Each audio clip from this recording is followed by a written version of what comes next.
સ્પર્ધાત્મક પરીક્ષાને લગતા દરેક વિષયોના વિડીયોઝ, ડેઇલી કરંટ અફેર્સ તથા નવી ભરતીની માહિતી મેળવવા માટે જોતા રહો અમારી યુટ્યુબ ચેનલ ICE રાજકોટ અને અમારી ચેનલને સબસ્ક્રાઇબ કરો તથા બેલ આઇકોન પ્રેસ કરો જેથી દરેક નવા વિડીયોની નોટિફિકેશન મેળવી શકો. નમસ્કાર વિદ્યાર્થી મિત્રો, ICE ના યુટ્યુબ ચેનલ પર આપ સૌનું હાર્દિક સ્વાગત છે. મિત્રો, આજનો દિવસ આપણે સૌ જાણીએ છીએ કે ખાસ દિવસ થયેલો છે. શા માટે? તો કે 8 માર્ચ ઇન્ટરનેશનલ વુમેન ડે, આંતરરાષ્ટ્રીય મહિલા દિવસ રહેલો છે. તો થોડીક એના ઉપર હાઇલાઇટ મેળવીએ. વર્ષોથી આપણે સૌ જાણીએ છીએ કે મહિલાઓ જે છે એના હક માટે લડી રહી છે. તો ખાસ કરીને એને હક અપાવવા માટે આ દિવસની ઉજવણી જે છે શરૂ કરવામાં આવી હતી. થોડાક બેઝિકની માહિતી મેળવીએ. સમગ્ર વિશ્વમાં દર 8 માર્ચના રોજ આંતરરાષ્ટ્રીય મહિલા દિવસ, ઇન્ટરનેશનલ વુમેન ડે જે એનું સેલિબ્રેશન કરવામાં આવે છે. મહિલાઓના અધિકારોના આંદોલનને યાદ અપાવવા માટે આંતરરાષ્ટ્રીય મહિલા દિવસની ઉજવણીનો પ્રારંભ જે કરવામાં આવ્યો હતો. મહિલાઓ જે છે ખાસ કરીને એના અધિકારો માટે, સમાન વેતનની વાત હોય અથવા તો કહેવાય ને કે જે સમાજમાં એનું સ્થાન રહેલું છે એના માટેની વાત હોય, તો જ્યારે પણ એને લઈને મુવમેન્ટ થયેલી છે, એના આંદોલન થયેલા છે, તો એની યાદ અપાવવા માટે આંતરરાષ્ટ્રીય મહિલા દિવસની ઉજવણી થાય છે. જોઈએ બીજી વિશેષતાઓ મિત્રો, કે આ ઉપરાંત આ દિવસની ઉજવણીનો અન્ય હેતુ વિશ્વની અડધી જનસંખ્યા એટલે કે નારીના ઉત્કર્ષ માટે લોક જાગૃતિ લાવવાનો પણ છે. આપણે જાણીએ છીએ કે મહિલાઓ માટે સ્પેશિયલ કેટલાક હક આપેલા છે, કેટલાક કાયદા બનાવેલા છે, પણ મિત્રો ખાલી કાયદા હોવા, હક આપવા એનાથી કમ્પ્લીટ નથી થતું. એનો અહેસાસ થવો જરૂરી છે, એના વિશેની જાગૃતિ હોવી જરૂરી છે. જેમ કે જો મહિલાઓ ઘણા, આપણે આજના સમાજમાં પણ વાત કરીએ તો ઘણા લોકો જે છે એના બાળકી હોય તો એને શિક્ષણ નથી આપતા. ઘણા વિસ્તારમાં આવું જોવા મળતું હોય છે. હવે બાળકો માટે હક તો રહેલો છે, એજ્યુકેશનનો હક તો છે, પણ એ હક હોવા છતાં એને મળતો નથી, એની અનુભૂતિ એને નથી થતી. તો કાયદા બનાવવાથી પૂરું નથી થઈ જતું, એની અનુભૂતિ એને થવી જરૂરી છે, એનો અહેસાસ થવો જરૂરી છે અને એના વિશે એનાથી અવેર હોવા પણ જરૂરી છે. ઘણી વખત એવું થતું હોય છે કે એના કાયદા વિશેની ખબર જ નથી હોતી, તો એની પણ એને માહિતી આપવી જરૂરી બની જાય છે. 8 માર્ચના રોજ આંતરરાષ્ટ્રીય મહિલા દિવસની ઉજવણી કરવા માટે સૌપ્રથમ સૂચના જે છે 1910ની અંતર્ગત એક ઇન્ટરનેશનલ એશિયા વુમેન કોન્ફરન્સ દ્વારા કરવામાં આવ્યું હતું. તો યુએસની અંતર્ગત જે છે ઘણી બધી મહિલાઓ 1908ની અંતર્ગત એક આંદોલન કરે છે. ખાસ કરીને જે સમાન વેતન વધારવાની વાત કરે છે, એના સિવાય જે કામના કલાકો છે ઘટાડવાની વાત કરે છે, તો એને લઈને આખું આંદોલન શરૂ થાય છે. અને એની અંતર્ગત બાદમાં 1910માં ઇન્ટરનેશનલ એશિયા વુમેન કોન્ફરન્સનું આયોજન થાય છે, જેમાં મહિલાઓ પ્રભુત્વ રીતે એનું પ્રેઝન્ટેશન આપે છે અને ત્યાંથી જે છે શરૂઆત કરે છે. રશિયાની અંતર્ગત પણ ઇવન વર્લ્ડ વોર 1 કમ્પ્લીટ થાય છે, એના પછી રશિયામાં પણ મહિલાઓ જે છે વોટના અધિકાર, મતના અધિકારને લઈ આંદોલન કરે છે અને એને લીધે એમાં સફળતા પણ મેળવે છે. તો રશિયામાં 1917ની અંતર્ગત મહિલાઓએ મતાધિકાર આપવામાં આવ્યો હતો. આંદોલન કરે છે અને એના લગભગ 4 થી 5 દિવસ પછી જ એને મત અધિકાર આપવામાં આવે છે. તો એ વખતે પણ રશિયામાં 8 માર્ચનો દિવસ રાષ્ટ્રીય રજા બન્યો હતો. ઇવન તમે એ વખતે જુઓ તો જે ફેબ્રુઆરીનો લાસ્ટ સન્ડે આવે, ફેબ્રુઆરીનો લાસ્ટ સન્ડે હોય તે દિવસે એને આંદોલન કરેલું હતું. હવે એ ગ્રેગોરિયન કેલેન્ડર પ્રમાણે જોઈએ ને તો એ દિવસ થાય છે 8 માર્ચ. તો એટલા માટે રશિયામાં જે છે ફેબ્રુઆરીના લાસ્ટ સન્ડે એ વખતે ક્રાંતિને બધું થયેલું હતું, પણ એઝ અ ગ્રેગોરિયન કેલેન્ડર પ્રમાણે 8 માર્ચનો દિવસ આવે છે. એટલા માટે આપણે 8 માર્ચને જે છે ઇન્ટરનેશનલ વુમેન ડે તરીકે સેલિબ્રેટ કરીએ છીએ. અને ઇવન ઘણા કન્ટ્રીની અંતર્ગત 8 માર્ચને જે કહેવાય ને રાષ્ટ્રીય રજા પણ જાહેર કરે છે. સંયુક્ત રાષ્ટ્ર દ્વારા, યુનાઇટેડ નેશનની ભૂમિકા પણ ઇમ્પોર્ટન્ટ થશે. તો સંયુક્ત રાષ્ટ્ર દ્વારા 1975માં 8 માર્ચનો દિવસ આંતરરાષ્ટ્રીય મહિલા દિવસ તરીકે સ્વીકારવામાં આવ્યો હતો. તો 1975માં સ્વીકારેલો હતો, યાદ રાખજો. ભારતમાં વાત કરીએ તો આ દિવસે ભારત સરકારના જે મહિલા અને બાળ વિકાસ મંત્રાલય રહેલું છે, યાદ રાખજો, મહિલા અને બાળ વિકાસ મંત્રાલય છે, એના તરફથી સ્પેશિયલ નારી શક્તિ એવોર્ડ જે છે એ એનાયત થતો હોય છે. નારી શક્તિ એવોર્ડ એનાયત થાય છે, જેની શરૂઆત 1991થી કરેલી છે. તો આ પુરસ્કાર 1991થી અપાય છે, નારી શક્તિ એવોર્ડ, નારી શક્તિ પુરસ્કાર મહિલા અને બાળ વિકાસ મંત્રાલય દ્વારા દર વર્ષે 8 માર્ચના રોજ. આ વર્ષની થીમ જોઈએ મિત્રો, 2021ની theme women scientist at the forefront of the fight against COVID-19. તો COVID-19 અગર આપણે સૌ જાણીએ છીએ કે જેટલા પુરુષે કહેવાય કે ભાઈ ભાગ આપ્યો છે, એટલો જ મહિલાઓ પણ એમાં ભાગ ભજવેલો છે. ખાસ કરીને ડોક્ટર, નર્સ, તમે જોઈ શકો છો પોલીસ, રાત દિવસ જે છે કોરોના વોરિયર તરીકે સેવા આપેલી છે. તો ખાસ કરીને વુમેન સાયન્ટિસ્ટની પણ વાત કરી છે, તમે એ પણ જોઈ શકો છો કે જે પણ કોરોનાની રસી ડેવલપ થઈ છે એમાં એનું પણ ક્યાંક ને ક્યાંક પાર્ટિસિપેશન રહેલું છે. તો COVID-19 અંગે ફાઇટમાં વિરુદ્ધમાં ફ્રન્ટલાઇન તરીકે વુમેન સાયન્ટિસ્ટ પણ ઘણા આગળ રહેલા છે. તો એને ધ્યાનમાં રાખીને 2021ની થીમ જે છે વુમેન ડે ઉપર રાખેલી છે. તો મિત્રો ભૂલતા નહીં, 8 માર્ચ 2021 ઇન શોર્ટ કે દર વર્ષે 8 માર્ચે આંતરરાષ્ટ્રીય મહિલા દિવસ ઇન્ટરનેશનલ વુમેન ડે સેલિબ્રેટ કરવામાં આવે છે. ઇવન સ્વિટ્ઝરલેન્ડ છે, રશિયા છે, ફ્રાન્સ છે, એ પ્રકારના કેટલાક દેશોની અંતર્ગત જાહેર રજા પણ આપવામાં આવતી હોય છે. વાત કરીએ સાથે મિત્રો આજના કરંટ અફેર્સના મુખ્ય ટોપિક ઉપર, તો freedom in the world 2021 report ઉપર વાત કરશું. જો કંઈક ફ્રીડમની વાત છે તો જે પણ વસ્તુ ફીલ હમણાં કીધી ને આપણે કે ફ્રીડમ હોવી, ભારત લોકશાહી છે પણ એ વસ્તુ ફીલ થવી જરૂરી છે. તો એના ઉપરનો કંઈક રિપોર્ટ છે. રાષ્ટ્રીય સાયબર સુરક્ષા વ્યૂહરચના 2020ના પ્લાન ઉપર વાત કરશું. એના પછી છે રક્તચંદ્ર અથવા તો રેડ સેન્ડર્સ કહીએ છીએ, એ કંઈક ઇમ્પોર્ટન્ટ બનેલ છે. અને એક છે સ્પેસ હરિકેન. હરિકેન આપણે જાણીએ છીએ ચક્રવાત છે જે જમીન ઉપર દરિયામાં એમાં આવે છે. તો આ સ્પેસ હરિકેન શું છે? આ પ્રકારના પ્રશ્નો પૂછે છે મિત્રો. ઇવન હવે તો તમને STIના તમે હજી કદાચ આના સોલ્યુશન ના જોયો કે કરંટમાં કયા પ્રકારના પ્રશ્ન છે તો જોઈ લેજો મિત્રો. આપણે જે રેગ્યુલર સપોઝ કે તમે આ 4-5 મહિનાથી ફોલો કરેલું હોય તો હાર્ડલી 1 થી 2 પ્રશ્ન, અને એવા તો રહેવાના જ છે કારણ કે 100% આપણે ક્યારેય કવર કરી શકતા હોતા નથી. પણ મેક્સિમમ કહીએ ને કે 25 માંથી 2 થી 3 પ્રશ્નને બાદ કરીએ ને તો અંદાજિત 22 જેટલા પ્રશ્નો જે છે આપણે કરંટ લીધેલું છે એમાંથી પૂછાઈ ગયેલા છે. તમે રેગ્યુલર ફોલો કરતા હશો તો તમને અંદાજ આવી જ ગયેલો હશે. લાઈક તમે જુઓ તો ભાઈ કેટલા બધા પ્રશ્નો, કેટલા બધા જે આપણે કીધું હતું ને નેતાજી ટ્રેન હતી, યાદ આવશે તમને બધું, તો એ પણ એમાં પૂછાઈ ગયેલું. બેઝિક વસ્તુ છે. નેવી છે, નેવીને લઈને કેટલાક પ્રશ્ન હતા એ પણ પૂછાય છે. લાઈક સહાયક એનજી પણ આપણે લીધેલું હતું. આ પ્રકારના પ્રશ્ન ઓછા આમ હાઇલાઇટ થતા હોય છે પણ એ ઇમ્પોર્ટન્ટ બને છે. જેમ કે કન્ટેનર ડેવલપ કરેલું હતું જેને ઉપરથી ફેંકવામાં આવે છે ત્યાં કાંઈ ન થાય, તો ઇમ્પોર્ટન્ટ બનતું હતું નેવી માટે. આપણે કરંટમાં લીધેલું છે એ પ્રશ્ન આવેલા છે. તો મિત્રો રેગ્યુલર ફોલો કરતા રહ્યું જેથી તેને તમે મેક્સિમમ ફાયદો મેળવી શકો છો. ઓકે, આગળ વધીએ તો આપણો ફર્સ્ટ ટોપિક રહેલો છે freedom in the world 2021 report. અને આ રીતે જો નીતિ આયોગ ઇનોવેશન ઇન્ડેક્સ જાહેર કીધું હતું ત્યારે કર્ણાટક આપણે લીધેલું હતું કે કર્ણાટક ફર્સ્ટ, સેકન્ડ, થર્ડ બધા રેન્ક લીધા હતા. તો એ વખતે એ પણ આવેલું છે, ઇવન તમે STમાં જોઈ શકો છો. તો freedom in the world 2021 report ઉપર વાત કરીએ તો તાજેતરમાં જ બહાર પાડવામાં આવેલો આ freedom in the world report 2021ના રિપોર્ટમાં ભારતની સ્થિતિને સ્વતંત્રથી બદલીને આંશિક સ્વતંત્ર કરેલી છે. તો જો રેન્કિંગ અપ નથી ગયું, રેન્કિંગ ડાઉન ગયું છે. જે ભારત જે છે સ્વતંત્રની શ્રેણીમાં હતો, અલગ અલગ 3 શ્રેણી છે, સ્વતંત્રની શ્રેણીમાં હતો, ત્યાંથી રેન્ક તૂટેલો છે, ગબડેલો છે અને આંશિક સ્વતંત્ર કરવામાં આવેલ છે. તો સ્વતંત્રતા જે છે ઇન્ડિયામાં ઘટી રહી છે એવું પણ અહીં કહેવામાં આવેલ છે. વાત કરીએ આગળ મિત્રો એના મુખ્ય બિંદુ એના ઉપર. છેલ્લા 15 વર્ષોમાં વૈશ્વિક લોકશાહીના ઘટાડા તરફ ધ્યાન દોરતા વૈશ્વિક લોકશાહી, જે પણ વિશ્વમાં દેશો લોકશાહી ધરાવે છે તે ક્યાંક ને ક્યાંક થોડીક લોકશાહીમાં ફેરફાર. ઇવન જો તમે મ્યાનમારમાં પણ જોઈ શકો છો 1991માં લોકશાહી સ્થપાયેલી, 2021માં સૈન્ય દ્વારા તખ્તપલટો કરીને સૈન્ય શાસન જેવી પરિસ્થિતિ આવી ગઈ છે. તો લોકશાહીમાં ક્યાંક ને ક્યાંક ઘટાડા દેખાઈ રહ્યા છે.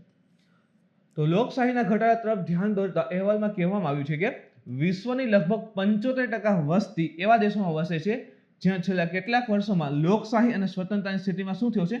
ઘટાડો થયો છે. તો આખા વિશ્વની અંદાજિત 75% વસ્તી એવા દેશમાં વસે છે જ્યાં લોકશાહી અથવા તો સ્વતંત્રતા શું થઈ છે? ઘટી રહી છે.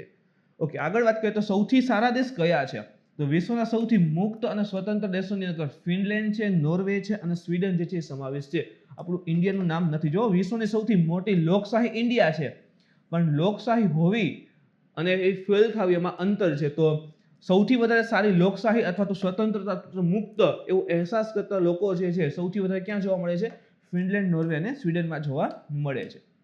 આગળ વાત કરીએ મુખ્ય બિંદુ ઉપર તો રિપોર્ટ વિશે પ્રકાશન. ઓકે, કોના દ્વારા અથવા કોણ એને વિત્ત પોષિત કરે છે? તો આ રિપોર્ટ અમેરિકા સ્થિત ફ્રીડમ હાઉસ નામની એક માનવ અધિકારને લઈને સંસ્થા છે એના દ્વારા બહાર પાડવામાં આવેલ છે. 1941 થી કાર્યરત આ સંસ્થાને યુએસએની અંતર્ગત જે સરકારની ગ્રાન્ટ મળે છે એના દ્વારા ભંડોળ આપવામાં આવે છે. તો સરકારી ગ્રાન્ટ દ્વારા આ સંસ્થા એટલે કે ફ્રીડમ હાઉસ ભંડોળ મેળવે છે. 1941 થી કાર્યરત છે અને એના દ્વારા જ આ ફ્રીડમ રિપોર્ટ જે છે બહાર પાડવામાં આવેલ છે. તો યુએસએ સ્થિત એક સંસ્થા રહેલી છે. રિપોર્ટમાં સ્કોર ઉપર વાત કરીએ તો આ અહેવાલ મુખ્યત્વે રાજકીય અધિકાર અને નાગરિક સ્વતંત્રતા પર આધારિત છે. જો આ ઇમ્પોર્ટન્ટ બિંદુ મળી ગયા મિત્રો, તમે નોટ બનાવો ને ત્યારે આ થવું જોઈએ. સ્કોર શેના આધારે નક્કી થશે? તો બે અધિકાર છે, એક તો પોલિટિકલ રાઇટ્સ એટલે કે રાજકીય અધિકાર હોવા અને સેકન્ડ રહેલું છે નાગરિક સ્વતંત્રતા. નાગરિક સ્વતંત્રતા આ બંનેના આધારે જે છે જે તે દેશનો સ્કોર જે છે એ નક્કી કરે છે. એમાં પહેલું છે તો રાજકીય અધિકાર, એના હેઠળ ચૂંટણી પ્રક્રિયા આવશે, પછી રાજનીતિક બહુલવાદ આવે, અલગ અલગ જે વચન આપે છે ને તે આવશે, ભાગીદારી તથા સરકારી કામગીરી જેવા સૂચકાંકો સમાવેશ છે. સરકારની જે પણ ચૂંટણી પ્રક્રિયા રહેલી છે અથવા સરકારની જે કામગીરી છે, સરકાર જે રીતે કામ કરે છે, સરકાર જે વાદા કરે છે પૂરા કરે છે કે નહીં, તે તમામ વસ્તુ જે છે એ રાજકીય અધિકારની અંતર્ગત સમાવિષ્ટ થઈ જશે. સેકન્ડ જોઈએ તો નાગરિક સ્વતંત્રતા હેઠળ તો કે એમાં અભિવ્યક્તિ અને વિશ્વાસની સ્વતંત્રતા છે ને, અનુચ્છેદ 21 ની બધું 21 છે, 19 છે. અભિવ્યક્તિની સ્વતંત્રતા છે, ડિગ્નિટી ઓફ લાઈફની સ્વતંત્રતા છે, વિશ્વાસની સ્વતંત્રતા છે, સંબંધ અને સંગઠનાત્મક અધિકારો આપેલા છે, કાયદાનું શાસન યાદ કરવાનું છે 14, કાયદા સમક્ષ સમાનતા તો કાયદાનું શાસન રહેલું છે, અને વ્યક્તિગત સ્વાયત્તતાની પણ વાત કરે છે કીધું ને 21 પર્ટિક્યુલર ડિગ્નિટી ઓફ લાઈફ એ પ્રકારે, તથા વ્યક્તિગત અધિકારોના પણ સૂચકાંકો સમાવેશ છે. તો પર્ટિક્યુલરલી આપણને જે મૂળભૂત અધિકારની પ્રાપ્ત થયેલા છે એની વાત અહીં ક્યાંક રજૂ કરેલી છે. તો બંનેના આધારે જે તે દેશનો જે સ્કોર છે એ નક્કી કરવામાં આવે છે. આ સૂચકાંકો આધારે દેશોને જો આપણે કીધું કે 3 શ્રેણીમાં ડિવાઈડ કરેલું છે. અત્યારે ઇન્ડિયા શેમાં છે તો આંશિક સ્વતંત્રમાં, પહેલા શેમાં તો સ્વતંત્રમાં, તો 3 પાર્ટમાં ડિવાઈડ કરે છે. સારો સ્કોર હશે તો સ્વતંત્ર, એનાથી નબળો સ્કોર હશે તો આંશિક સ્વતંત્ર અથવા તો સ્વતંત્ર નહીં. છેલ્લે શું આવી જશે? સ્વતંત્ર નહીં, એવી રીતે જાહેર કરવામાં આવે છે. ઓકે, બીજા જોઈએ તો ફ્રીડમ ઇન ઇન્ડિયા, ખાલી ફ્રીડમ ઇન સાઉથ એશિયાની વાત કરીએ. દક્ષિણ એશિયાના દેશોમાં સૌથી સારો સ્કોર હોય તો એ યાદ રાખજો આપણો ઇન્ડિયાનો જ રહેલો છે. ખાલી દક્ષિણ એશિયાની વાત કરીએ, ઇવન કેટલાક વર્ષોની આપણે કમ્પેરિઝન કરીએ તો પણ માલુમ પડી જશે. જે યલો લાઈન જોવો છે ને એ 2020 નો સ્કોર છે અને બ્લુ લાઈન 2021 નો સ્કોર છે. તો ઇન્ડિયા જે છે એ 2020માં 71 સ્કોર સાથે હતું, જે 2021માં ઘટીને થઈ ગયું છે 67, તો આંશિક સ્વતંત્રમાં સમાવેશ થઈ ગયો. પછી ભૂતાનની વાત કરીએ તો 2020માં એ 59 ઉપર હતું, આજે વધીને 61 આવ્યું છે. શ્રીલંકા સેમ રહેલું છે, નેપાળ પણ સેમ છે, માલદીવ પણ સેમ છે, બાંગ્લાદેશ છે એ પણ સેમ છે. તો શ્રીલંકા, નેપાળ, માલદીવ અને બાંગ્લાદેશ SNMB આ ચારે દેશ છે એનો સ્કોર એને સતત જાળવી રાખ્યો છે. ઓકે, પાકિસ્તાનની વાત કરીએ તો પાકિસ્તાનમાં પણ ઘટેલો છે, સાથે અફઘાનિસ્તાન પણ એમનેમ રહેલું છે. તો SNMBA યાદ રાખવાનું, SNMBA તો આ બધા કન્ટ્રી એવા છે એનો સ્કોર જાળવી રાખ્યો છે. ઇન્ડિયા એન્ડ પાકિસ્તાને શું કર્યો છે? રેન્ક ડાઉન કરેલો છે, અને ખાલી ભૂતાન જે છે એને સ્કોર શું કર્યો છે? એને વધારેલો છે. તો આ મુજબ યાદ રાખજો. બાકી અફઘાનિસ્તાન સેમ છે 27 ઉપર. ભારતની સ્થિતિ ઉપર વાત કરીએ કે 100 માંથી કેટલો સ્કોર પ્રાપ્ત થયો છે? 67 નો સ્કોર પ્રાપ્ત કર્યો છે, જે 2020માં કેટલો હતો? 71 નો સ્કોર હતો. તો પાછલા વર્ષની સ્વતંત્રતા કેટેગરી હતી એમાં સમાવેશ કરવામાં આવ્યું હતું 70 ઉપર હતું, એટલે સમાવેશ કરેલું હતું 71 હતો. આ વખતે 70 ને ઓછો થઈ ગયો છે, તો સ્થિતિમાં ઘટાડોની સાથે જ શેમાં રૂપાંતરિત થઈ ગયું? આંશિક રૂપે સ્વતંત્ર વર્ગમાં સમાવેશ ભારત અત્યારે આવી ગયું છે. ભારતની પરિસ્થિતિમાં બગડવાના કારણો, કયા કારણે આવું થયું કે 71 માંથી આપણું રેન્ક ડાઉન થઈને 67 થઈ ગયો, અથવા તો સ્વતંત્રમાંથી આર્થિક સ્વતંત્રની શ્રેણીમાં આવી ગયો છે? જોઈએ એના કેટલાક કારણો મિત્રો. જો આ તમે છે ને મેન્સ જીપીએસસી મેન્સ હશે તો એમાં પણ ઘણું ફાયદારૂપ થશે. જેમ કે એક તો મીડિયાની સ્વતંત્રતા, હંમેશા આના પર પ્રશ્ન બની રહ્યા છે. શું મીડિયા કોઈના પ્રેશરમાં છે, અથવા શું મીડિયા કોઈ તરફ રહેલું છે, કોઈ પક્ષપાત કરે છે? તો મીડિયાની સ્વતંત્રતા પર પણ ઘણી વખત પ્રશ્ન બને છે. જેમ કે જોઈએ તો રિપોર્ટ અનુસાર પ્રેસની સ્વતંત્રતા પરના હુમલામાં નાટ્યાત્મક વધારો થયો છે, કહેવાય ને કે વધારો ઇનશોર્ટ એમાં જોવા મળે છે. નાટ્યાત્મક રીતે સ્વતંત્રતા ઉપર હુમલો થાય છે. તમે જો ભાઈ અલગ અલગ વ્યક્તિઓના નામ તો નથી લેવા, પણ એના ઉપર એટેક થયેલા હતા, એની કંઈક ને કંઈક ચેટિંગ કરંટમાં આવે છે. તો આ બધી વસ્તુ ક્યાંક ને ક્યાંક પ્રેસની સ્વતંત્રતા ઉપર કહેવાય કે પ્રશ્નાર્થ ઊભો કરે છે. તાજેતરના વર્ષોમાં રિપોર્ટિંગ ઘણું ઓછું મહત્વકાંક્ષી બન્યું છે. જ્યાં રિપોર્ટિંગ થતા હોય ને એ ઘણા ઓછા ઇમ્પોર્ટન્ટ બની રહ્યા છે. ટીકાત્મક મીડિયાના અવાજને દબાવવા માટે ટીકાત્મક સરકાર કોઈ પણ પ્રકારના પગલાં લે છે. સપોઝ કે એનાથી જનતાનું નુકસાન થાય છે, જનતાના અધિકારોનું વાળછન થાય છે, તો એના ઉપર જે ટીકા કરે છે, તો મીડિયાનો આ ટીકાત્મક અવાજ રહેલો છે, એને દબાવવા માટે સુરક્ષા સંસ્થાઓ આવી ગઈ. આના સિવાય માનહાનિ અથવા તો રાજદ્રોહ અને તિરસ્કાર જેવા સાધનનો ઉપયોગ કરવામાં આવી રહ્યો છે, જેથી કરીને મીડિયાને સ્વતંત્રતા અથવા તો એને મીડિયાને કંટ્રોલ રાખી શકાય છે. તો આના કારણે મીડિયા પર પ્રશ્ન ઊભો થયો છે. સેકન્ડ છે તો હિન્દુ રાષ્ટ્રવાદી હિતમાં વધારા થઈ રહ્યા છે. રિપોર્ટ અનુસાર ભારત એક વૈશ્વિક લોકશાહી નેતા તરીકેની પોતાની ઓળખ ગુમાવી રહ્યું છે. એ તો આપણે ઓલરેડી જોયું કે ભાઈ લોકશાહીના રેન્કમાં પણ ગબડી રહ્યો છે અને સ્વતંત્રના રેન્કમાં પણ અત્યારે ભારત ડાઉન થઈ ગયેલ છે. અને સમાવેશ અને બધા માટે સમાન અધિકારો જેવા મૂળભૂત મૂલ્યોની કિંમત પર સંકીર્ણ હિન્દુ રાષ્ટ્રવાદી હિતનો ઉદ્ભવ જે છે જોવા મળે છે. તો સમાન અધિકાર જેવા મૂળભૂત મૂલ્યો છે ને, સમાન અધિકારો ફંડામેન્ટલ રાઇટ્સ આપણા રહેલા છે, બધાને સરખા મળેલા છે. તો એના જે મૂળભૂત મૂલ્ય જે રહેલા છે કે ભાઈ તમે ધર્મની છૂટ ને આ તે રહેલું છે, તો એમાં ક્યાંક ને ક્યાંક હિન્દુ રાષ્ટ્રવાદી હિત જે છે ઉદ્ભવવા લાગેલ છે. તો એ પણ જે છે ભાઈ સ્વતંત્રતા ઉપર ખતરો છે, કારણ કે દેશને કોઈ ધર્મ નથી, બધા ધર્મ સરખા છે દેશ માટે, અને પર્ટિક્યુલરલી કોઈ એક દેશ તરફ જવું એ યોગ્ય ગણી શકાય નહીં. તો એ પણ થોડુંક અટપટું લાગી રહ્યું છે. ઇન્ટરનેટની સ્વતંત્રતા એ પણ ઇમ્પોર્ટન્ટ બનશે. યાદ કરો જમ્મુ અને કાશ્મીરના ઇસ્યુને. તો કાશ્મીરમાં અને દિલ્હીની સરહદ પર ઇન્ટરનેશનલ શટડાઉન જ્યારે આ આંદોલન શરૂ હતું ત્યારે આપણે જાણીએ છીએ કે દિલ્હીની બોર્ડર અથવા તો હરિયાણાના કેટલા બધા જિલ્લામાં ઇન્ટરનેટ બંધ કરી દીધું હતું. આ તો ઠીક છે, ચલો દિલ્હીમાં તો થોડા ટાઈમ માટે કહી શકાય, પણ કાશ્મીરમાં તો ઘણા સમયથી કેટલા બધા મહિનાથી ઇન્ટરનેટ બંધ હતું અને હવે ત્યાં 4G શરૂ થયું છે. તો કાશ્મીર અને દિલ્હીની બોર્ડર ઉપર જે ઇન્ટરનેટ શટડાઉન હતું એના કારણે ગયા વર્ષે ઇન્ટરનેટને લઈને સ્વતંત્રતા જે રહેલી છે એ વિશે ખૂબ જ મહત્વનો રહેલો હતો. અને ઇન્ટરનેટ સ્વતંત્રતાના કારણે ભારતનો સ્કોર ઘટીને ખાલી 51 થઈ ગયો છે. ઇન્ટરનેટની સ્વતંત્રતાની અંતર્ગત ખાલી તો ભારતનો સ્કોર માત્ર 51 રહેલો છે. એના પછી વાયરસ સામે પ્રતિક્રિયાની વાત કરીએ તો કોરોના વાયરસ વિરુદ્ધ પ્રતિક્રિયા દરમિયાન ભારત સહિત વૈશ્વિક સ્તરે ઘણા સ્થળોએ લોકડાઉન જેવા પગલાં. હવે વાયરસ સામે પ્રતિક્રિયા હવે એમ થાય કે એને શું લેવા દેવા, જેમ કે કોરોના વાયરસથી લડવા માટે આપણે સૌ જાણીએ છીએ કે ભાઈ લોકડાઉન કરેલું હતું, શટડાઉન, સંપૂર્ણ બધું બંધ હતું. તો લોકડાઉન જેવા પગલાંને અપનાવ્યા હતા એનાથી લડવા માટે. હવે એ સમયે શું થાય છે કે ભારતમાં વ્યાપક સ્તર પર લાખો પ્રવાસી કામદારો હતા. એટલે કે સપોઝ યુપી, બિહાર અથવા અન્ય કોઈ રાજ્યમાંથી આપણે ગુજરાતમાં હોય અને આપણા ગુજરાતના કોઈ કહેવાય કે કર્મચારી રહેલા બહાર હોય, આપણા ગુજરાત સ્ટેટની બહાર હોય તો એને ગુજરાતમાં આવવું હોય, તો આપણે લાખો પ્રવાસી કામદારો જે છે એ અનિયોજિત અને જોખમી રીતે સ્થળાંતર કરવું પડ્યું હતું. ઇવન આપણે સૌ જાણીએ છીએ કે ભાઈ પછી એને કંઈ સુવિધા ન મળી તો ચાલી અને પોતાના ઘરે જવા નીકળી ગયા હતા. તો એ પણ એક વસ્તુ બતાવે છે કે લોકોને જે છે એ વસ્તુ અનુભવ નથી થતો. ઓકે, લોકડાઉન કરો છો સારી વાત હતી કે ચલો કંટ્રોલિંગ માટે, પણ એના માટે કંઈક સુવિધા કરવાની જરૂરિયાત ઝડપથી ઊભી થવાની જરૂર હતી. એવું નહીં કે ચલો અમુક સમય પછી સરકાર જાગે છે, ના, કે તરત જ જે કહેવાય કે એના માટે પગલાં લેવાની જરૂરિયાત હતી કે લોકો ચાલીને જાય છે અથવા તો એની જે બેઝિક નીડ રહેલી હતી એ ફૂલફિલ થવી જરૂરી હતી. રિપોર્ટમાં કહેવામાં આવ્યું છે કે ભારતમાં રોગચાળા દરમિયાન એક ખાસ સમુદાયના લોકોને વાયરસ ફેલાવવા માટે અયોગ્ય રીતે જવાબદાર ઠેરવવામાં આવ્યા હતા. જો આ રિપોર્ટમાં કીધેલું છે મિત્રો, અહીંયા કોઈ પર્ટિક્યુલરલી કોઈ વ્યક્તિ કહેતો નથી. રિપોર્ટમાં કીધું હતું કે ભારતમાં જે કોરોના સ્પ્રેડિંગ દરમિયાન એક ખાસ સમુદાયને જે ટાર્ગેટ કરવામાં આવેલો હતો અને એને જવાબદાર માન્યો કે ભાઈ તમે ચલો આને લીધે તમારી રીતે ફેલાય છે ને એવું બધું કીધું હતું. અને ઘણી વખત તેમને અનિયંત્રિત ટોળાના હુમલાનો સામનો પણ કરવો પડેલો હતો. તો પર્ટિક્યુલરલી એમાં કોઈ વ્યક્તિ કેવી રીતે સમાવેશ હતું નહીં. ઓલરેડી આપણે સૌ હવે તો જાણીએ છીએ કે કોરોના સ્પ્રેડિંગના અલગ અલગ બહુ બધા રીઝનો છે. સો આને લીધે પણ કહેવાય કે ઘણા બધા લોકોને નુકસાન ભોગવવું પડ્યું હતું. તો એના કારણે જે કહેવાય કે જે સ્વતંત્રતા હોવી જોઈએ, ફ્રીડમ હતી, એ ઓછી થવા મળી હતી અને ઇનડાયરેક્ટલી ભારતનો સ્કોર કેટલો થઈ ગયો છે? 67 થઈ ગયો ઘટીને. પ્રદર્શનકારીઓ પર કાર્યવાહી. અહેવાલમાં જણાવ્યું કે સરકાર દ્વારા ભેદભાવપૂર્ણ નાગરિકત્વ કાયદાનો વિરોધ કરનારા ઉપર અયોગ્ય કાર્યવાહી કરવામાં આવે છે.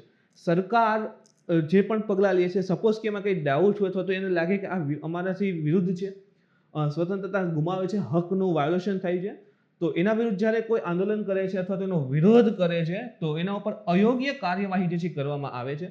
અને આ પ્રદર્શનની વિરુદ્ધ બોલવાવાળા ડઝનબંધ પત્રકારોની ધરપકડ પણ કરવામાં આવી હતી. તો આ તમે જુઓ તો પ્રેસ સ્વતંત્રતા ઉપર પણ આ પાછો પ્રશ્ન ઊભો કરે છે. તો આ મુજબ તમે જો તો પ્રદર્શનકારીઓની કાર્યવાહી ઉપર પણ કાર્યવાહી કરવામાં આવે છે. અને આ બધા પરિબળો દ્વારા જ તમે જોઈ શકો છો કે લોકશાહી, ખાસ કરીને સ્વતંત્રતા, ફ્રીડમ જે રહેલી છે ઇન્ડિયાનો રેન્ક, એમાં શું થઈ ગયો છે? ડાઉન થઈ ગયો છે. તો ક્યાંક ને ક્યાંક તમારે ઇન્ટરવ્યુ આવે, મેન્સ આવે તો આ બધા ફેક્ટરને તમે રજૂ કરી શકો છો જેથી કરીને તમને મેક્સિમમ માર્ક મેળવી શકો. સેકન્ડ ટોપિક રહ્યો છે રાષ્ટ્રીય સાયબર સુરક્ષા વ્યૂહરચના 2020. આજકાલ આ ખૂબ ઇમ્પોર્ટન્ટ સાબિત થઈ રહ્યો છે સિક્યોરિટી, સાયબર સિક્યોરિટીને લઈને. સાયબર ક્રાઇમ બહુ વધી રહ્યા છે. ઇવન તમે પણ મેસેજમાં જોતા હશો કે આવતો હશે કે સપોઝ કે કોઈ કોરોના રસીના બહાને આધાર કાર્ડ નંબર આ તે માગે તો કંઈ આપતા નહીં. તો શું છે, એક પ્રકારની સાયબર સિક્યોરિટી છે. એનાથી બચવા માટે કહેવામાં આવે છે કે કદાચ ફ્રોડ થઈ શકે છે. તો સાયબર સિક્યોરિટી આજકાલ બહુ ઇમ્પોર્ટન્ટ બને છે. જોઈએ એના ઉપર શું કરંટમાં છે. રાષ્ટ્રીય સુરક્ષા પરિષદ સચિવાલય ખાતે રાષ્ટ્રીય સાયબર સુરક્ષા સંયોજક કાર્યાલય દ્વારા સચિવાલય ખાતે જે કાર્યાલય આવેલું છે એના દ્વારા એક રાષ્ટ્રીય સાયબર સુરક્ષા રણનીતિ 2020 તૈયાર કરવામાં આવી રહી છે. તો રણનીતિ આપણા માટે ઇમ્પોર્ટન્ટ હશે. જોઈએ શું છે એમાં. સાયબર સલામતીનો ઉદ્દેશ્ય કોઈ પણ પ્રકારના હુમલા, નુકસાન, દુરુપયોગ અને જાસૂસીથી ગંભીર માહિતીના માળખાગત સુવિધા સહિત સમગ્ર સાયબર સ્પેસને સુરક્ષિત કરવાથી છે. તો સાયબર સલામતી, સાયબર સિક્યોરિટીનો અર્થ શું થશે? તો સાયબર સિક્યોરિટીનો અર્થ છે કોઈ પણ પ્રકારનો ડિજિટલ એટેક થઈ રહ્યો હોય. જો વચ્ચે આવ્યું હતું ને વનાક્રાય, આ અલગ અલગ વાયરસ રહેલા છે, આપણા લેપટોપમાં એન્ટર થઈ જાય, પછી એમ કે આટલા $, ટ્રાન્સફર કરો તો તમારું મૂળ લેપટોપ પાછું હતું એવું બધો ડેટા રિકવર થઈ જશે. તો કોઈ પણ પ્રકારનો એટેક થાય છે તે નુકસાન છે અથવા દુરુપયોગ કરવામાં આવ્યો માહિતીનો, જાસૂસીથી ગંભીર માહિતી જે છે એનો લીક થઈ જાય. સપોઝ કે લેપટોપમાં જે છે એ વાયરસ એન્ટર થઈને જે પણ માહિતી રહેલી હોય એ શેરિંગ થઈ જાય અથવા તો બધી શેર થઈ જાય કોઈના કોઈ વ્યક્તિ પાસે અથવા તો સોશિયલ મીડિયા ઉપર આવી જાય. તો આ જે પણ આ બધી એટેક રહેલા છે તો એનાથી સુરક્ષા, એને ઇનડાયરેક્ટલી આખું સાયબર સ્પેસ રહેલું છે તો એને સુરક્ષિત કરવું એ જ સાયબર સિક્યોરિટીનો મુખ્ય ઉદ્દેશ્ય માનવામાં આવે છે. રાષ્ટ્રીય સુરક્ષા પરિષદ, નેશનલ સિક્યુરિટી કાઉન્સિલ જે છે એક ત્રિસ્તરીય સંસ્થા રહેલી છે જેમાં વ્યૂહાત્મક ચિંતાના રાજકીય, આર્થિક, ઉર્જા અને સુરક્ષા 3 પક્ષ બતાવેલા છે. રાજકીય, આર્થિક, ઉર્જા અને સુરક્ષા સંબંધિત મુદ્દાઓ સાથે કામ કરે છે. તો નેશનલ સિક્યુરિટી કાઉન્સિલ રાજકીય, આર્થિક, ઉર્જા અને સુરક્ષા સંબંધિત કાર્યો ઉપર કાર્ય કરે છે. મુખ્ય બિંદુની વાત કરીએ તો રાષ્ટ્રીય સાયબર સુરક્ષા વ્યૂહરચના 2020 ઉદ્દેશ્ય શું છે? તેનો મુખ્ય ઉદ્દેશ્ય વધુ સારી ઓડિટ સિસ્ટમ દ્વારા સાયબર સુરક્ષા અને સાયબર જાગૃતિને સુધાર લાવવાનો છે. ઓડિટ કરે કે કાંઈક, ઓડિટ એટલે શું છે કે ચેક કરવું એના ઉપર, એમ કે આવીને બધું ચેક કરે કે ઓકે બરાબર છે ને, કે વાયરસ તો નથી ને. તો વધુ સારી ઓડિટ સિસ્ટમ હશે તો એના દ્વારા સાયબર સિક્યોરિટી અને સાયબર જાગૃતિ. હવે જો આ મિત્રો બહુ ઇમ્પોર્ટન્ટ છે સાયબર જાગૃતિ. શા માટે આપણને મેસેજ બેંકની બધા કરતા હોય છે કે બેંકમાંથી જો ઘણી વખત આપણને મેસેજ આવતો હોય છે, બેંક ક્યારેય કોઈ પણ પ્રકારનો મેસેજ અથવા તો ફોન દ્વારા આધાર કાર્ડનો ડેટાની કંઈ માગતા હોતા નથી કે પિનને કંઈ માગતા નથી. એટલે મહેરબાની કરીને કોઈનો પણ ફોન આવે તો આપતા નહીં. એ જ રીતે અત્યારે જેમ કે હમણાં શરૂઆતમાં કીધું ને કે કોરોનાની રસીને આધાર કાર્ડ નંબર, તો એ ક્યાંય આપવાનું નથી. બેંક પોતે કહે છે કે અમે આવી કોઈ માહિતી માગતા નથી. તો આના વિશે લોકો જાગૃત હશે તો ઓટોમેટિક ફ્રોડથી જે છે ઘણા અંશે બચી શકાય છે. તો સાયબર જાગૃતિમાં સુધાર લાવવાનો પણ ઉદ્દેશ્ય ક્યાંક ને ક્યાંક રાષ્ટ્રીય સાયબર સુરક્ષા જે વ્યૂહરચના છે 2020 એનો ઉદ્દેશ્ય દેખાય છે. તેના મુજબ સૂચિબદ્ધ સાયબર ઓડિટર્સ, જે પણ સાયબર ઓડિટર્સ રહેલા છે તે બધા વિવિધ સંસ્થાઓની સુરક્ષાથી સંબંધિત સુવિધાઓ, જે અલગ અલગ સંસ્થા રહેલી છે, ખાસ કરીને સુરક્ષાની વાત એટલે કે અહીંયા સમજો કે ડિજિટલ સુરક્ષાની વાત છે તો એન્ટીવાયરસ ને એ બધાની વાત કરે છે, સંબંધિત સુવિધાઓ, વિશેષતાઓ હોય એને બારીકીથી નજર રખાશે અને જે હાલમાં કાયદાકીય રૂપથી જરૂરી છે. તો જે પણ આપણે કહેવાય ને સાયબર સેલ, આખો સાયબર સેલ ડિપાર્ટમેન્ટ કે જે પણ આ પ્રકારના વાયરસ મોકલી રહેતા હોય તો બનાવતા હોય છે અથવા જે પણ સાયબર ક્રાઇમ કરે છે એના ઉપર સતત બારીકીથી વોચ રાખશે અને એને કાયદાકીય રૂપથી જરૂરી પણ બને છે કે એને પકડી અને વ્યવસ્થિત જે છે એનો ઇલાજ કરવો. એમ પરિચય એના વિશે જોઈએ તો નીતિના ભાગ રૂપે એમ ધારીને ચાલીએ કે સાયબર એટેક નિયમિત ધોરણે થઈ શકે છે. ઇવન જો આપણે હમણાં છેલ્લા જોશું કે કેટલાક જગ્યાએ સાયબર એટેક થયેલા છે, થોડાક એ પણ આપણે જોશું. નિયમિત તમે થોડા અંતરાલે જોતા હશો કે 2-3 મહિના થાય કે ફરી સાયબર એટેક, 2-3 મહિના થાય કે ફરી સાયબર એટેક. ઇવન થોડા સમય પહેલા તમે જુઓ કે જીમેલ એકાઉન્ટ હેક થયા હતા. એના થોડાક પહેલા જુઓ તો ઇન્ડિયાની જે ટોપ પર્સનાલિટી છે એના વિશેની માહિતી લીક થઈ હતી. તો આ થોડા સમય આ પ્રકારના એટેક આપણે જોઈએ છીએ. નિયમિત ધોરણે સાયબર સંકટ વ્યવસ્થાપન અભ્યાસ હાથ ધરવામાં આવશે. એટલા માટે સાયબર સંકટ વ્યવસ્થાપન અભ્યાસ, તો એક જે છે અભ્યાસ કરવાનો આવશે. કેમ આપણે નેવી અભ્યાસ કરીએ એ રીતે સાયબર સંકટને કેવી રીતે એનું મેનેજમેન્ટ કરવું, જે પણ આ સાયબર એટેક થાય છે એના મેનેજમેન્ટ કેવી રીતે કરવું એના અભ્યાસ કરવામાં આવશે અને એના દ્વારા આને કંટ્રોલ કરવામાં આવશે. જે નિયમિત એટેક થઈ રહ્યા છે એને આપણે કેમ ભાઈ દરિયાઈ સુરક્ષા હોય તો નેવી જે કોસ્ટગાર્ડ છે તો બીજા કોઈની નેવી કોસ્ટગાર્ડ સાથે મળી અને એક્સરસાઇઝ કરે કે કેવી રીતે બચાવવું આખા વિસ્તારને. તો સેમ અહીંયા પણ એ રીતે જે છે જે પણ સાયબર એટેક થઈ રહ્યા છે એનું મેનેજમેન્ટ કેવી રીતે કરવું, એનો બચાવ કેવી રીતે કરવો એનો અભ્યાસ જે છે કરવામાં આવશે. આ નીતિ એક સાયબર તત્પરતા સૂચકાંક વિશે પણ વાત કરે છે જે સાયબર સુરક્ષા તત્પરતા પર નજર રાખશે. ઓકે, સાયબર સુરક્ષા માટે એક અલગ બજેટ સૂચવવામાં આવ્યું છે. અલગ બજેટ એટલે એવું ના વિચાર કરતા કે ચલો ઓલું બજેટ આવે છે એમ રેલવે કેમ બજેટ અલગ થતું પહેલા, એવું વાત નથી. બજેટની અંદર અલગ ફાળો આપવાની વાત કરેલી છે. એક અલગ બજેટ સૂચવવામાં આવ્યું છે જેથી જરૂરી ડોમેન જ્ઞાનવાળી વિવિધ એજન્સીઓને ભૂમિકા અને કાર્યો વચ્ચે સંકલન સ્થાપિત થઈ શકે છે. તો જે પણ રિક્વાયરમેન્ટ હોય એ પ્રકારની અલગ અલગ એજન્સીઓ છે, ડોમેન સ્થાપિત થઈ શકે એ માટે જે છે અલગ બજેટની વાત કરેલી છે, એટલે કે પૈસાની અલગથી ડિમાન્ડ માંગેલી છે. આવશ્યકતાની વાત કરીએ તો સાયબર વોર, જો ભવિષ્યમાં કદાચ એવું થાય કે વોર થાય છે તો અહીં તો જમીન ઉપર લડતા થશે પણ અવકાશમાં પણ લડવાની શક્યતા છે અને ડિજિટલ રીતે પણ લડવાની શક્યતા.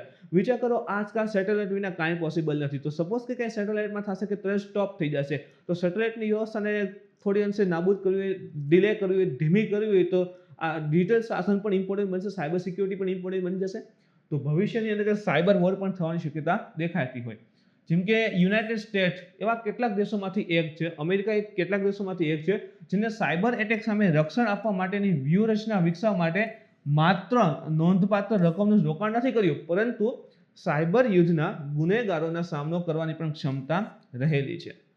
તો સાયબર સેલ, સાયબર સિક્યુરિટી માત્ર એવું નહીં કે થોડીક રકમ આપેલી છે, એવું નહીં કે ચલો ભાઈ એ 15-20 હજાર કરોડનું ફંડ જે છે એ સાયબર સેલ માટે આપેલું છે, ખાલી એટલું પતી નથી જાતું. પરંતુ શું કહે છે કે હજી કે જે પણ આ સાયબર યુદ્ધના ગુનેગારો રહેલા છે એની સામનો કરવાની ક્ષમતા પણ, સપોઝ કે આપણી સિસ્ટમની અંતર્ગત કોઈ એક વ્યક્તિ, એબીસી નામનો વ્યક્તિ વાયરસ મોકલે છે, તો ઇન્ડિયા પાસે એવી પણ ટેકનિક હોવી જોઈએ કે એ વાયરસને ડિટેક્ટ કરી, દૂર કરી અને સામે એ જ વ્યક્તિના લેપટોપમાં વાયરસ નાખી અને એને પકડે અથવા તો એને હેરાન કરી મૂકે. તો સાયબર યુદ્ધના જે પણ ગુનેગારો રહેલા છે એનો સામનો કરવાની પણ ક્ષમતા જે છે અમેરિકા ડેવલપ કરી રહ્યું છે. જે દેશોની સાયબર વોર ક્ષમતા સૌથી વધુ છે તેમાં યુનાઇટેડ સ્ટેટ, કયા દેશની સાયબર જે સિક્યોરિટી રહેલી છે એની સાયબર વોર ક્ષમતા કે ભવિષ્યમાં આ પ્રકારનું યુદ્ધ થશે તો એની સામે લડી શકશે એવા કયા દેશની સૌથી વધારે સાયબર સિક્યોરિટી ક્ષમતા રહેલી છે?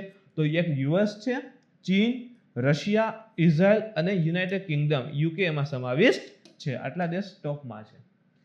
રોગચાળા પછી ડિજિટલાઇઝેશનમાં વધારો થયો છે. આપણે સૌ જાણીએ છીએ કે ઇવન રોગચાળા સમયે આ કોવિડ-19 હતો ત્યારે મોસ્ટ ઓફ ટ્રાન્ઝેક્શન એ બાજુ ડિજિટલ રીતે થઈ રહ્યા હતા. તો કોરોના વાયરસ મહામારી પછી મહત્વપૂર્ણ સંરચનાનું ઝડપથી ડિજિટલાઇઝેશન કરવામાં આવી રહ્યું છે, જેમાં નાણાકીય સેવા ખાસ કરીને ઇમ્પોર્ટન્ટ રીત બને છે. ભીમ એપને આપણે યુઝ કરીએ છીએ તો ટ્રાન્ઝેક્શન અને નાણાકીય સેવા, બેંક છે, વીજળી છે, ઉત્પાદન છે, પરમાણુ ઉર્જા પ્લાન્ટ્સ વગેરેનું જે પણ માહિતી છે આપણે ડિજિટલી વધારે શેર કરી રહ્યા છીએ, જેના કારણે કહેવાય કે ભાઈ ભવિષ્યમાં કદાચ એટેક થાય તો આને પણ નુકસાન આવી શકે છે. મહત્વપૂર્ણ ક્ષેત્રોમાં સુરક્ષા, જુદા જુદા આર્થિક ક્ષેત્ર, સૌથી ઇમ્પોર્ટન્ટ તો આ પણ થશે. આર્થિક ક્ષેત્ર, બેન્કિંગ સિસ્ટમ, નાણાકીય જે પણ વ્યવહાર આવશે એમાં. તો આર્થિક ક્ષેત્રની વધતી પરસ્પરતા અને 5Gની સાથે ઇન્ટરનેટના વપરાશમાં થયેલા વધારાને ધ્યાનમાં રાખીને આ ખૂબ મહત્વનું બની ગયું છે કે ભાઈ ખાસ કરીને આર્થિક ક્ષેત્રની એની સિક્યોરિટી પૂરી પાડવી જોઈએ.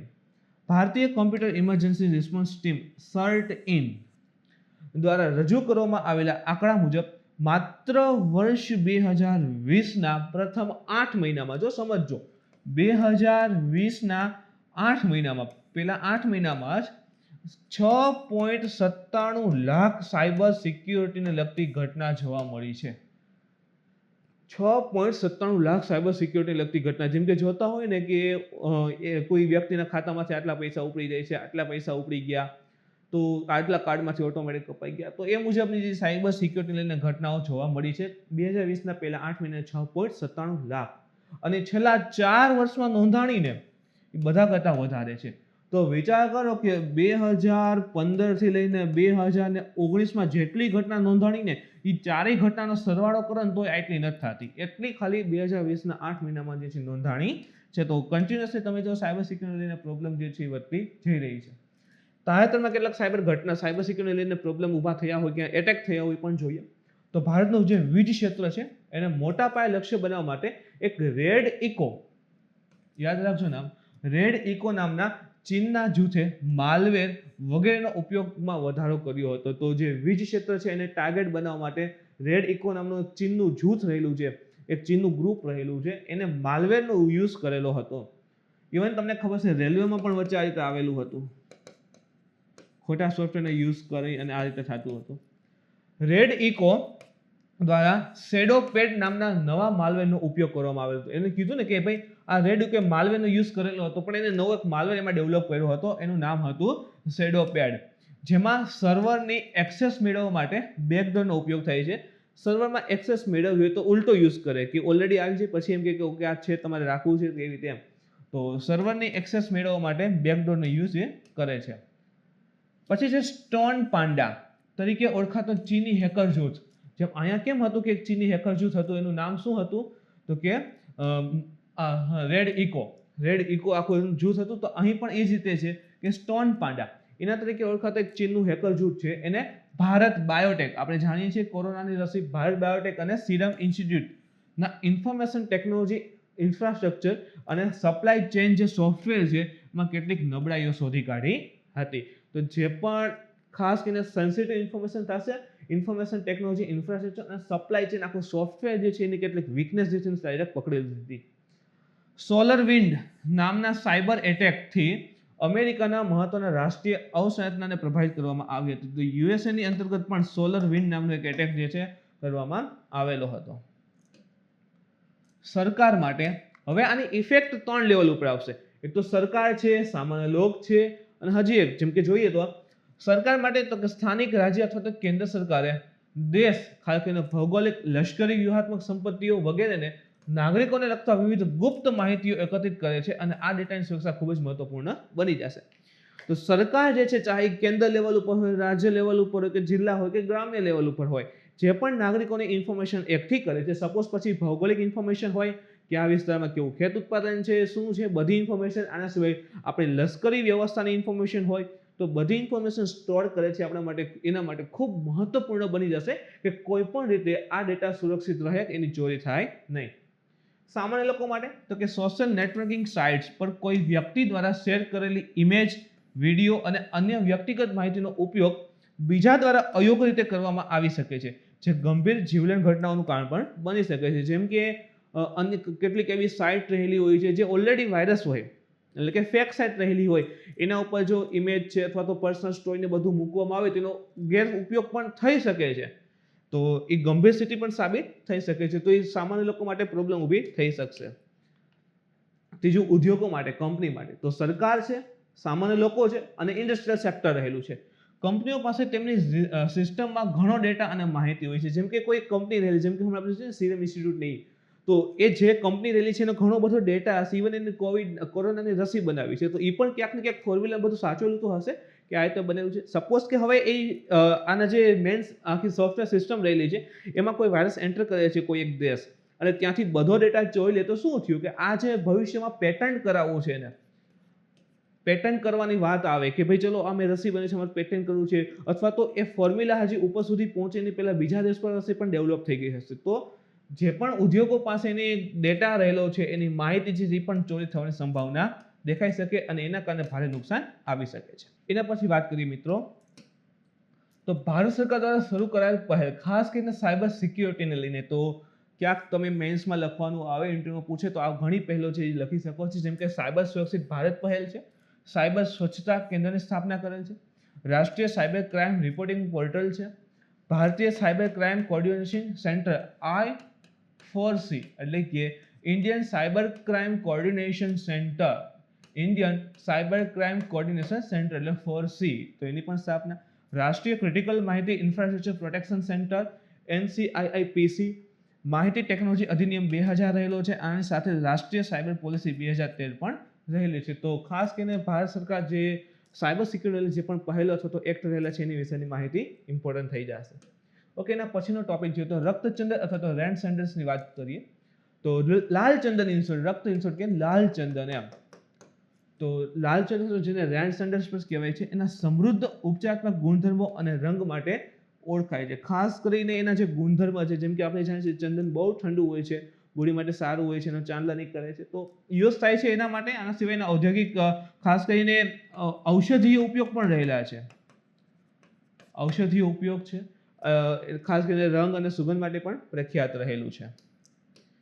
જોઈએ એના વિશેની માહિતી તો આ વૃક્ષ છે આંધ્રપ્રદેશના ઘણા જિલ્લાઓ અને કેરળ, તમિલનાડુ તથા કર્ણાટકમાં કેટલાક ભાગોમાં સ્થાનિક રૂપથી જોવા મળે છે.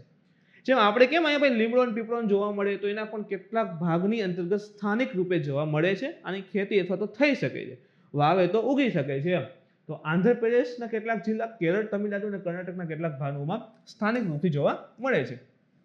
8 છોડની પ્રજાતિને વર્ષ 1995ની સાલમાં સાઇટ જે રહેલું છે એના પ્રશિષ્ટ 2માં સૂચિબદ્ધ કરવામાં આવેલ છે. સાઇટ આપણે જાણીએ છીએ કે જે પણ ટ્રેડિંગ થાય છે ને, વનસ્પતિ અને પ્રાણીઓનું જે પણ આંતરરાષ્ટ્રીય ટ્રેડિંગ થાય છે એને કંટ્રોલ કરવા માટે, એને રોકવા માટે સાઇટ આવેલ છે સંસ્થા. તેનું પ્રશિષ્ટ 2માં સૂચિબદ્ધ કરવામાં આવેલ છે. અને 2004માં રક્તચંદનના નિકાસ પર પ્રતિબંધ મૂકવામાં આવ્યો હતો. તો યાદ રાખો સાઇટનું કાર્ય શું છે, તો કે પ્રાણીઓ હોય અથવા પશુ પક્ષી રહેલા છે અથવા તો જે વૃક્ષ રહેલા છે, વનસ્પતિ રહેલી છે, એનું જે પણ આંતરસ્તરે ઇલીગલ ટ્રેડિંગ થઈ રહ્યું છે એને અટકાવવા માટેની વાત છે. તો 2004માં આ લાલ ચંદનની નિકાસ ઉપર પણ ભારત સરકારે પ્રતિબંધ મૂકી દીધો હતો. 2019માં directorate general of foreign trade, જેને DGFT કહીએ છીએ, directorate general of foreign trade, એના દ્વારા નિકાસ નીતિમાં સુધારો કરવામાં આવ્યો. જો 2004માં સ્ટોપ કરે છે નિકાસ કરવાનું, પછી 2019માં નિકાસની જે પોલિસી છે એમાં સુધારો કરે છે અને કૃષિ જમીન પર ઉગાડેલા લાલ ચંદનના નિકાસને મંજૂરી આપવામાં આવેલ છે. હવે જો જંગલમાં પણ ઉગી નીકળે છે, ઓટોમેટિક જંગલમાં ઉગે છે, તો એ કાપવાની મનાય છે. પણ સપોઝ કે આપણી એગ્રીકલ્ચર લેન્ડ છે, ખેતી લાયક જમીન છે, એમાં વાવે છે, પછી એને કાપી અથવા તો એના દ્વારા જે એગ્રીકલ્ચર જમીન ઉપર ઉગાડવામાં આવે છે, ખેતી કરી બનાવવામાં આવે છે, તો એની નિકાસ છે એ કરી શકો છો. પણ જંગલના વિસ્તારમાં આવેલ જે લાલચંદનના વૃક્ષ એને કાપીને એની નિકાસ કરી શકતા નથી. તો એ મુજબ જે ફોરેન ટ્રેડની પોલિસી છે એમાં થોડોક ચેન્જ કરે છે. લાલચંદન સામાન્યતઃ લાલ માટી અને ગરમ અને શુષ્ક વાતાવરણવાળી ખડકા, નિમ્ન અને પડતી જમીનમાં ઉગે છે. એટલે પડવાળી ને થોડું પર્વતીય જમીન હશે એ પ્રકારની જમીન હશે, એમાં સારું એવું થાય છે. આંતરરાષ્ટ્રીય પ્રકૃતિ સંરક્ષણ સંઘ એટલે કે IUCN, international union for conservation of nature, એના દ્વારા પહેલા તેને રેડ લિસ્ટની જોખમી પ્રજાતિ કેટેગરીમાં, જે રેડ ડેટા બુક છે ને એની અંતર્ગત પહેલા એને જોખમી પ્રજાતિ કેટેગરીમાં મૂક્યું હતું. જેના પછી એને નિયર થ્રેટન્ડ એટલે કે સંકટ નજીકની પ્રજાતિમાં મૂકેલ છે કે ભાઈ ધ્યાન દેવામાં નથી આવતું. તો પહેલા એવું કીધું કે ભાઈ જોખમી પ્રજાતિ, ધ્યાન દેવ, એન્ડેન્જર્ડ સ્પીસીસ, એન્ડેન્જર્ડમાં સમાવેશ હતો કે ધ્યાન દેવામાં નહીં હોય તો સમાપ્ત થઈ જશે. પછી ધીરે ધીરે સંરક્ષણ કરે છે સરકાર. 2004માં નિકાસ પોલિસી ઉપર એને સ્ટોપ લગાવી દે છે. એટલે શું થશે કે ભાઈ એનો જે જથ્થો હતો એ વધ્યો, એટલે પછી એને ઓટોમેટિક IUCN શેમાં નાખ્યું તો સંકટ નજીક, નિયર થ્રેટનમાં જે છે કેટેગરીમાં સૂચિબદ્ધ કરવામાં આવેલ છે. એના પછી જોઈએ તો સ્પેસ હરિકેન એટલે શું? જો આ પ્રશ્ન બની શકે, ખાલી આટલું અહીંયા આપી દે, પછી option A, B, C, D મૂકી દેશે અને કે કયું સાચું છે, અથવા તો 1, 2, 3 વાક્ય આપે, પછી કે 1, 2, 2, 3, 1, 3 આપેલા તમામ. તો આ પ્રકારના પ્રશ્ન પોસિબલ હોય છે. વાત કરીએ સ્પેસ હરિકેન. હરિકેન આપણે શું જાણીએ ચક્રવાત છે, પણ આ સ્પેસ હરિકેન શું છે? તો વૈજ્ઞાનિકોએ પ્રથમ વખત એક સ્પેસ હરિકેન શોધી કાઢ્યું છે, એટલે ઇમ્પોર્ટન્ટ છે. પ્રથમ વખત આજે પૃથ્વી તમે જોવો છો ને એના ઉત્તર ધ્રુવનો વિસ્તાર છે, ત્યાં આ પ્રકારનું સ્પેસ હરિકેન છે એને શોધેલું છે. પૃથ્વીના ઉપરના વાતાવરણમાં ઉત્તર ધ્રુવ પર આ વાવાઝોડું 8 કલાક સુધી ચાલ્યું હતું. અહીં તમે જો તો આ અલગ અલગ બ્રાન્ચીસ રહેલી છે અને અંદાજિત 8 કલાક સુધી આ પ્રકારનું વાવાઝોડું જે છે એ ચાલ્યું હતું. તો એના વિશે માહિતી મેળવીએ મિત્રો. આ તોફાનો સામાન્ય રીતે પૃથ્વીના નીચલા વાતાવરણમાં થાય છે, એ આપણને ખબર છે. જો આ વસ્તુ સમજો, આ પૃથ્વી હોય તો પૃથ્વી સપાટી ઉપર જે નીચલું વાતાવરણ છે ત્યાં જોવા મળે છે હરિકેન, એ સામાન્ય વાત છે. પણ ઊંચાઈ ઉપર સામાન્ય રીતે જોવા મળતા નહોતા, ક્યારેય જોવા મળ્યું ન હતું. પ્રથમ વખત જોવા મળે છે. જમીન સપાટી ઉપર જોવા મળે, ઓકે, યોગ્ય છે, પણ ઊંચાઈ ઉપર જે છે પ્રથમ વખત જોવા મળે છે, હજી સુધી જોવા મળ્યું ન હતું. આ પહેલા સ્પેસ હરિકેન ઓગસ્ટ 2014માં એક પૂર્વ વિશ્લેષણ દરમિયાન મળી આવ્યું હતું. 2014માં એકવાર મળ્યું હતું અને એનું નેતૃત્વ જે છે ચીનના શેડોંગ યુનિવર્સિટીના એક સંશોધનકારો કરી રહ્યા હતા, જેને હાલ એટલે કે જેના કારણે ફેબ્રુઆરી 2021માં એક નેચર કમ્યુનિકેશન જે પ્રકાશન છે, નેચર જે કહેવાય ને કે એક પત્રિકા આવે છે, તો નેચર પત્રિકાની અંતર્ગત સ્પેશિયલ સાયન્સને લઈને આખો ઇસ્યુ આવે છે. તો એની અંદર ફેબ્રુઆરી 2021માં આ જે કહેવાય ને કે સ્પેસ હરિકેન એની માહિતી જે છે પ્રકાશિત કરવામાં આવે છે કે શા કારણે અવકાશની અંદર હરિકેન ચક્રવાત જે છે જોવા મળેલા હતા. શોધ વિશે જોઈએ તો USA, નોર્વે, ચીન અને UK, તો આ ચારેય દેશના વૈજ્ઞાનિકોએ મોસમ વિજ્ઞાન ઉપગ્રહ કાર્યક્રમ જે DMSP છે, ઉપગ્રહો અને 3D મેગ્નેટોસ્ફિયર. મેગ્નેટોસ્ફિયર એટલે શું થાય કે પૃથ્વી જે છે આપણી મેગ્નેટ ધરાવે છે, મેગ્નેટિઝમનો ગુણધર્મ ધરાવે છે. તો મેગ્નેટોસ્ફિયર આખું એક આવેલું છે, જેમાં આપણે કેમ વાતાવરણ અલગ અલગ સ્તર હોય, તો મેગ્નેટોસ્ફિયર મોડેલિંગનો ઉપયોગ કરીને સ્પેસ હરિકેન છબીનું અવલોકન કર્યું. તો એક નાની એવી અવલોકન કરે છે, એક પ્રોજેક્ટ બનાવે છે જેમાં પૃથ્વી અને એનું મેગ્નેટોસ્ફિયર હાજર હોય અને એના ઉપર અવલોકન કરી અને આનાથી સાબિતી જે છે મેળવે છે. આપણે કેમ ભાઈ સૂર્યમંડળને સમજતા હોય, નાના હોય ત્યારે સૂર્યમંડળનો આખો પ્રોજેક્ટ બનાવે કે વચ્ચે સૂર્ય આસપાસ બધા ગ્રહ ફરતા હોય, તો સેમ રીતે મોડેલ બનાવે છે અને આખો આ પ્રશ્ન જે છે સ્પેસ હરિકેન કેવી રીતે ડેવલપ થાય છે એ ઉકેલે છે. ઉત્તર ધ્રુવ પર જોવા મળતા તોફાનમાં અનેક સ્પાઇરલ ભુજાઓવાળા પ્લાઝમાનો સમાવેશ થાય છે. હવે જુઓ તમે સ્પાઇરલ ભુજા, આ તમને દેખાશે કે અહીં આ રીતે દેખાય છે, આ સ્પાઇરલ છે આખું. તો પછી સ્પાઇરલ ભુજા રહેલી છે, એમાં પ્લાઝમા આવેલા હોય. આપણે જાણીએ છીએ કે સૂર્યમાંથી જે કણો આવે છે એમાં પ્લાઝમા પણ હાજર હોય છે. તો પ્લાઝમાનો સમાવેશ થાય છે. તે એક એન્ટી ક્લોક દિશામાં આગળ વધી રહ્યો હતો. એટલે જે ઓલું કીધું ને આમ ચક્રવાત જેવી કન્ડિશન ઊભી થઈ હતી, સ્પાઇરલ ભુજાવાળું એક પ્લાઝમાનો આખો સમૂહ હતો. આ તે એન્ટી ક્લોક એટલે કે ઘડિયાળની વિરુદ્ધ દિશામાં જે છે આગળ વધે છે, એટલે ફરે છે. આ તોફાનનો વ્યાસ અંદાજિત કેટલો છે? 1000 કિલોમીટર. કે આ રીતે એકચ્યુઅલી થશે એન્ટી ક્લોકવાઇઝ આ રીતે આખો બનેલો હતો. ઉત્તર ધ્રુવની ઉપરગત આ પૃથ્વી હોય તો એને આ રીતે આખું આમ બનેલું હતું અને એન્ટી ક્લોકવાઇઝ મૂવમેન્ટ કરતું હતું. એનો વ્યાસ તો કે અંદાજિત 1000 કિલોમીટર છે. ઊંચાઈ તો કે 110 કિલોમીટર ઊંચાઈથી લઈને 860 કિલોમીટર સુધીનો હોઈ શકે. એટલે પૃથ્વી સપાટીથી આપણે જોઈએ તો 110 થી ક્યાંક ને ક્યાંક 860 વચ્ચે ગમે તે ડેવલપ થઈ શકે છે. એની ઝડપ જે છે 2100 મીટર પ્રતિ સેકન્ડ. યાદ રાખજો, 1 સેકન્ડમાં 2100 મીટર ફરે છે એટલી સ્પીડમાં રહેલો છે. સ્પેસ હરિકેન એટલે થાય શું એકચ્યુઅલી? તો કે પ્લાઝમાનું ફરતું માસ જે પાણીના બદલે આયનોસ્ફિયરમાં ઇલેક્ટ્રોનનો વરસાદ કરે છે. હવે આ પણ તમારે થોડુંક સમજવું પડશે. ચક્રવાત હરિકેન સપોઝ કે ચલો દરિયા ઉપર ડેવલપ થાય છે, દરિયા ઉપર હરિકેન ડેવલપ થઈ ગયું તો શું કરશે કે ચક્રવાત ફરતું હશે ને એના આસપાસના વિસ્તારમાં વરસાદ આપે, પાણી આવશે. તો હવે આ ચક્રવાત છે પણ શેનું છે? પ્લાઝમાનું રહેલું છે. તો પ્લાઝમાનું ચક્રવાત જે રાખો ઉપર અવકાશમાં ફરશે તો એ દરમિયાન શું થશે? ઇલેક્ટ્રોન આવશે. ઇલેક્ટ્રોન એટલે આયનોસ્ફિયર. પૃથ્વીના અલગ સ્તર છે ને, ટ્રોપોસ્ફિયર, થર્મોસ્ફિયર, મેસોસ્ફિયર, આયનોસ્ફિયર, એક્ઝોસ્ફિયર. તો એ રીતે તમે જુઓ તો ભાઈ એક આયનોસ્ફિયર એવું છે, ત્યાં શું હશે? આયન હોય, ધનાયન ઋણાયન હોય. એટલે કે એક ધનાયન હશે ને મુક્ત ઇલેક્ટ્રોન ફરતા હશે.